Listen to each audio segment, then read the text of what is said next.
"90% of Filipino children can access the internet whenever they want to or need to. And 59% of them can actually connect to the internet without supervision." The advent of technology has revolutionized the way we do things, the way we communicate, and the way we socialize with other people. Basically, it has expanded or transformed the way we live our lives today. But is the advancement of technology a good thing or a bad thing? I am Marie Michelle Munoz, Child Protection Officer of UNICEF Philippines, and I'm here to talk about the cyberspace and the need to protect our children online. Back in the days, this is how we do our research. We go to a library, go to the card catalog, which most of you, I'm sure, are unfamiliar of. It's actually a tool that helps us locate the books that we want to read or research on. And yes, we physically go to the library to do our research. But now, this is how we do our research. You just type the keywords in the Google search engine or any search engine of your choice, and you will be able to access a lot of information on the topic that you wish to research on. Let's go to communication. This is how we used to communicate. We go to phone booths and have drop-in coins or insert cards and dial the number of the person you wish to talk to. And back then, we usually memorize the phone numbers of our friends, relatives, family members so that we can easily contact them. But nowadays, this is how we communicate to other people. Through a smartphone. And a smartphone is more than just a communication tool. It's actually a device where you can access the latest information, news updates, the weather forecast, or it's also a device where you can use for entertainment, such as listening to music, playing online games, or watching your favorite TV series. The internet use has really tremendous opportunities for children, even with children who are left behind for some reason or another. However, internet use also poses risks and dangers. Have you ever experienced being left out from a group? Or have you ever experienced being insulted by virtue of your height, what you believe in, your social status, or the color of your skin? These are all forms of cyberbullying which can really hurt a child, and sometimes it can lead to further harm if not treated to or responded to immediately. But there is a more horrific way of cyber violence against our children. This is called online sexual abuse and exploitation of children. It includes all acts of sexually and abusive nature which is carried out against a child, which at some point has a connection to the online environment. It comes in several forms. It could be harm from content, harm from conduct, or harm from contact. Harm from contact, it includes live online sexual abuse or grooming. And for conduct, it includes engaging children with risky online behavior. And harm from content also includes inappropriate content, child sexual abuse materials to which the children are being exposed to or being abused. But do we really have to study this in our country? Does this harm really happen to our children? Sadly, the answer to that is yes. In 2019, the Department of Justice Office of Cybercrime reported or received reports from the National Center of Missing and Exploited Children, 418,000 cyber tips.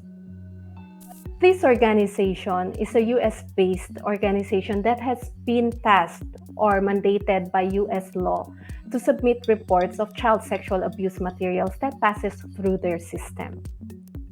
Another is that 8 out of 10 children and youth are at risk of online sexual abuse.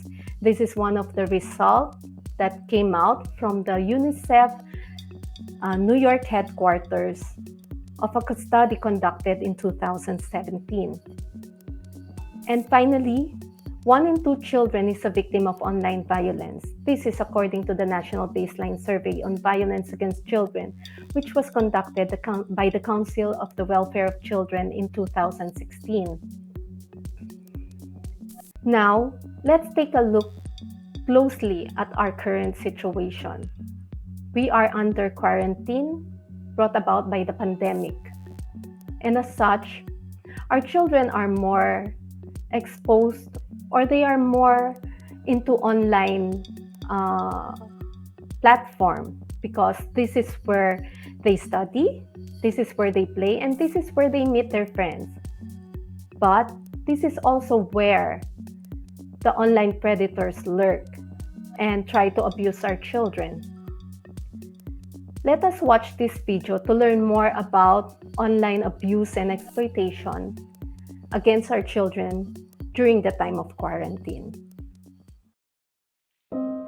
Ang pagkakadeklara ng COVID-19 bilang isang pandemic ay may dagdag na epekto sa mga bata. Dahil sa community quarantine, maraming mga bata ang gumagamit ng internet para mag-aral, maglaro, o makipag-usap sa kanilang mga kaibigan at kapamilya. Marami rin ang mga batang nahaharap sa panganib na dulot ng internet. Ilan na dito ang pang-aabuso at pananamantala ng mga nakakasalamuhan nila. Maraming mga predators ang nakaabang sa internet na nananamantala sa mga bata. Maaari nilang samantalahin ang pagkakataong ito kung saan marami ang mga pamilya na gipit at naghahangad ng madaling pagkakakitaan. Dahil rin sa community quarantine, maraming mga magulang ang nawalan ng hanap buhay.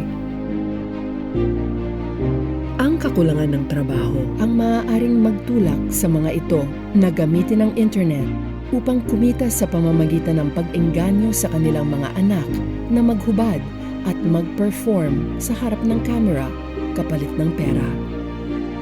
Ang karanasang ito ay may malaking pinsala sa pag-iisip at pagkatao ng mga batang nasasangkot sa ganitong gawain.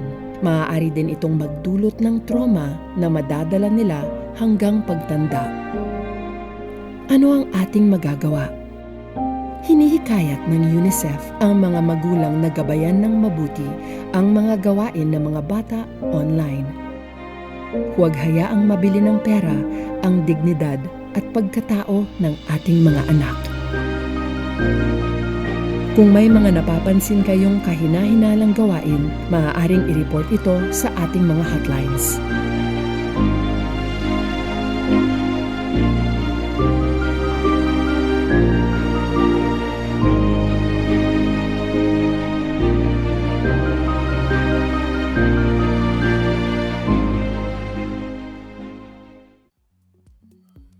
Based on the data and the video that I've shown you, clearly there is an urgent need to protect our children from online threats. There are a lot of things that we can do to protect our children. All of us has a role to play in protecting our children from online abuse and exploitation and other forms of online violence. But let us start with the basics. I will share with you 10 internet safety tips for kids which you can apply in helping your child be protected from online threats and violence. Number 1, never show your personal details. Do not post or send your phone number or your credit card details, your school address, and your personal address because the predators can easily track and locate you. Never meet in person anyone you first met online. Even prior to the evolution of technology, this has been advised by the parents of your parents, by your grandparents, that you should be really very careful in meeting people or strangers in person. Third, never respond to any mean or suggestive or rude images or emails or posts online, because this could potentially lead to cyberbullying or other forms of cybercrimes. Number 4, do not hang around in a chat room if someone says or writes something which makes you really feel uncomfortable or worried, because this could potentially be a perpetrator lurking online, which you may be exposed to some inappropriate content.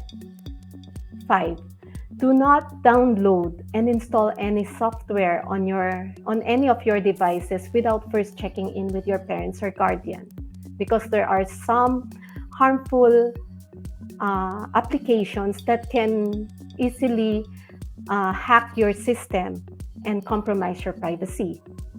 Number 6, of course, do not share your password even with your best friend, because it can easily fall into the hands of the wrong people, and they can always use this and pretend to be you, and can cause further damage and harm online to other people and to yourself as well.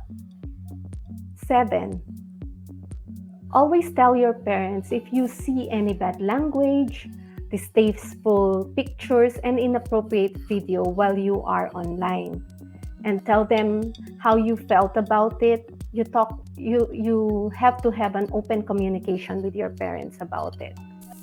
And number 8, if there is someone who offers you something that is really too good to be true, chances are this is a trap. There are several Filipinos who fall into this kind of scheme. There are people who pretend to be talent scout, or manager, and promises your children stardom. But in return, they will ask for money, photos of your children, sometimes sexually provocative photos, and even nude photos. And this can be used to blackmail you to ask for more money, or they can potentially sell this online to earn a profit.